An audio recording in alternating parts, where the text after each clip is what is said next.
পড়াশোনা তো নেই, রান্না রাপ্পা করে বেড়া।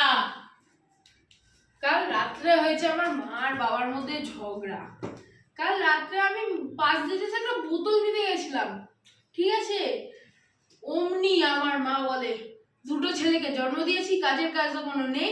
আরে বাবা, জল খেতে গেছি নর্মাল। হ্যাঁ, ওইদিক থেকে বলে যে তুমিও ফোন টেপো, তোমার ছেলেরাও ফোন দেখে, সব কাজকর্ম আমার গরু ছাগলের মতো দিন রাত খাটি, ওরা কোনো কাজ নেই ওদের।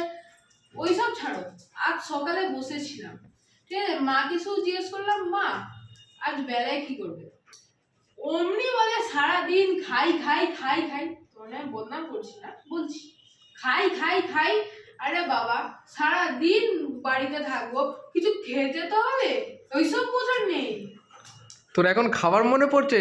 তো ভাব আমার কীরকম টেনশন হবে আজ রাত্রে যখন আমি মায়ের কাছে ড্রেসিং করাতে বসবো। ভাব কাল রাতে কতটা টেনশন হয়েছিল যখন আমি মায়ের কাছে ড্রেসিং করাচ্ছিলাম। কোথায় রাগের মাথায় সুতো সাদা টেনে টানে ছিঁড়ে দিল তখন।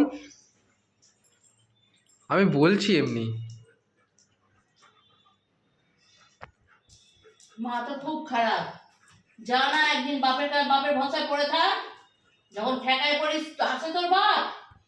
হ্যাঁ, এতদিন ধরে তো তোর বাপ দাদার ডাক্তারখানা অপারেশন ডাক্তার দেখানো চেক আপ কোন দিন করতে গেল, কোন দায়িত্বটা করতে গেল? মা বললেই খারাপ। ফোন নিয়ে বসে থাকো, ঘন্টা পেয়েছো, বাপ কিনে দিয়েছে, ঝুলিয়ে বসে থাকো।